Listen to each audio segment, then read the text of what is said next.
ನಮಸ್ಕಾರ. ನಮ್ಮ ಹುಬ್ಬಳ್ಳಿ ಧಾರವಾಡ ಜನರಿಗೆ ಒಂದು ಮೆಸೇಜನ್ನು ಕೊಡ್ತಾ ಇದ್ದೀನಿ. ಇವತ್ತು ನಮ್ಮ ಎಲ್ಲ ನೃಪತುಂಗ ಬೆಟ್ಟದವರಿಗೆ ಒಂದು ಕಹಿ ದಿನ ಅಂತ ಹೇಳಿ ನಾವು ಇವತ್ತು ನಮಗೆ ಮನಸ್ಸು ಬಹಳ ಬೇಜಾರಾಗಿದೆ. ಇಲ್ಲಿ ತಮಗೆ ಒಂದು ಕೃತ್ಯವನ್ನು ಮಾಡಿದಂಥ ಯಾವ ವ್ಯಕ್ತಿ ಇದ್ದಾನೋ ಆ ವ್ಯಕ್ತಿನ ಕಂಡುಹಿಡಿಯುವಂಥ ಕೆಲಸ ಇವತ್ತು ಅರಣ್ಯ ಇಲಾಖೆ ಮತ್ತು ಪೊಲೀಸ್ ಡಿಪಾರ್ಟ್ಮೆಂಟ್ ಮಾಡಬೇಕಾಗಿದೆ. ತಮಗೆ ಇಲ್ಲಿ ತೋರಿಸಿದಂಗೆ ಇಲ್ಲಿ ಪೈಪ್ ನೋಡಿ, ಈ ಪೈಪ್ಗಳನ್ನು ಮತ್ತು ಇಲ್ಲಿ ಅದರದ ಈ ತುಕಡಿಗಳನ್ನು, ಇವೆಲ್ಲ ತುಕಡಿಗಳನ್ನು ಬರ್ತಾನೆ ನಾವು ಡೆವಲಪ್ ಮಾಡ್ತೀವಿ. ಸಾರ್ವಜನಿಕರು ಎಲ್ಲರೂ ಕೂಡಿ, ನಾವು ನೃಪತುಂಗ ವಾಕರ್ಸ್ ಎಲ್ಲರೂ ಕೂಡಿ ಇದನ್ನು ಸಾರ್ವಜನಿಕರ ದುಡ್ಡಿನಿಂದೇ ಮಾಡ್ತಾಯಿದ್ದೀವಿ. ಇದನ್ನು ಡೆವಲಪ್ ಮಾಡ್ದಂಗೆ ನಾವು ಹೆಂಗೆ ಸಲ ಡೆವಲಪ್ ಮಾಡ್ತೀವೋ ಆ ಯಾರು ವ್ಯಕ್ತಿ ಗೊತ್ತಿಲ್ಲ, ಇದನ್ನು ಪ್ರತಿ ಸಲ ಬರ್ತಾನೆ ಮುರಿದೊಕ್ಕಾನ. ನಾವು ಡೆವಲಪ್ ಮಾಡ್ತೀವಿ, ಅವ ಮುರಿದೊಕ್ತಾನೆ. ನಿನ್ನೆ ಸಂಡೇ ಇರೋದ್ರಿಂದ ನಾವು ರೋಟ್ರಿ ಕ್ಲಬ್ದವ್ರನ್ನ ಕರ್ಕೊಂಡು ಒಂದು 70 ಜನ ಸೇರಿ ಒಂದು ಕಾರ್ಯಕ್ರಮವನ್ನು ಮಾಡಿದ್ವಿ. ನಿನ್ನೆ 26 ಗಿಡಗಳನ್ನು ಹಚ್ಚಿದ್ವಿ. ಆ ಸಂದರ್ಭದೊಳಗೆ ಹೊಸ ಪೈಪ್ಗಳನ್ನು ಅಳವಡಿಸಿದ್ವಿ. ಇದನ್ನೆಲ್ಲ ಮಾಡಿದ್ದು ಪ್ರಾಯಶಃ ಅವನೂ ನೋಡ್ತಾ ಇರ್ಬೋದು. ಆ ವ್ಯಕ್ತಿ ಇಲ್ಲಿ ಪ್ರತಿ ಸಲ ಇದನ್ನು ಮಾಡ್ತಾನಂದ್ರೆ ಅವನ ಗಮನಕ್ಕಿರುವಂಥ ವಿಷಯ.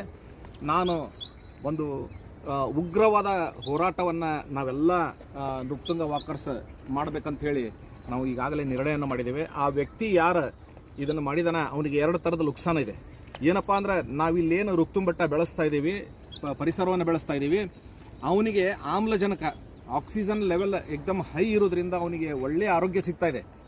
ಇದು ಮಾಡೋದ್ರಿಂದ ಅವನಿಗೆ ಆರೋಗ್ಯ ಹೋಗುತ್ತೆ, ಅದ್ರ ಜೊತೆಗೆ ಉಳ್ಕಿದವರೆಲ್ಲರಿಗೂ ಆರೋಗ್ಯ ಹೋಗುತ್ತೆ.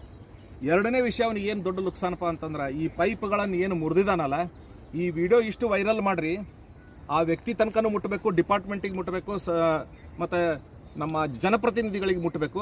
ಅವನ್ನ ಅರೆಸ್ಟ್ ಮಾಡಿ ಅವನ ಆಸ್ತಿಯನ್ನು ಬರೆದು ಈ ನೃಪತುಂಗ ಬೆಟ್ಟಕ್ಕೆ ಮತ್ತು ಅರಣ್ಯ ಇಲಾಖೆಗೆ ಜಮಾ ಮಾಡಬೇಕು. ಆ ದುಡ್ಡಿನಿಂದ ಇಲ್ಲಿ ನಾವು ಮತ್ತೆ ಹೊಳ್ಳಿ ಡೆವಲಪ್ ಮಾಡ್ಬೇಕಂತ ಹೇಳಿ ನಮ್ಮ ಎಲ್ಲ ನೃಪತುಂಗ ವಾಕರ್ಸ್ ಇದನ್ನು ಬಹಳ ಉಗ್ರವಾಗಿ ಹೋರಾಟ ಮಾಡಬೇಕಂತ ಹೇಳಿ ನಿರ್ಣಯ ಮಾಡ್ಕೊಂಡಿದ್ದಾರೆ. ಅದಕ್ಕೆ ನಾನು ಈ ಒಂದು ಮಾಧ್ಯಮದ ಮುಖಾಂತರ ಅಥವಾ ಈ ವಿಡಿಯೋ ಮುಖಾಂತರ ನಾನು ಎಲ್ಲರಿಗೂ ವಿನಂತಿ ಮಾಡ್ಕೊಳ್ಳೋದೇನೆಂದ್ರೆ, ನಮ್ಮ ಇವರು ಅರಣ್ಯ ಇಲಾಖೆ ಅಧಿಕಾರಿಗಳು ಇದನ್ನು ಭಾಳ ಸೀರಿಯಸ್ ಆಗಿ ತೊಗೋಬೇಕು ಈ ಮ್ಯಾಟರನ್ನು. ಇದು ಯಾಕಂದರೆ ಇದು 7-8 ಸಲ ಮಾಡಿದ್ದಾರೆ. ಈಗಾಗಲೇ 1.5 ರಿಂದ 2 ಲಕ್ಷ ರೂಪಾಯಿ ನುಕ್ಸಾನ್ ಆಗಿದೆ ಈಗ ಸಾರ್ವಜನಿಕರ ದುಡ್ಡು ಮತ್ತು ಅರಣ್ಯ ಇಲಾಖೆ. ಹೀಗಾಗಿ ನಾನು ಮತ್ತೊಂದು ಸಲ ವಿನಂತಿ ಮಾಡ್ಕೊಳ್ತೀನಿ, ಇದನ್ನು ಭಾಳ ಸೀರಿಯಸ್ ಆಗಿ ತೊಗೋಬೇಕು ಅಂತೇಳಿ ತಮ್ಮಲ್ಲಿ ವಿನಂತಿ ಮಾಡ್ಕೊಳ್ತೀನಿ.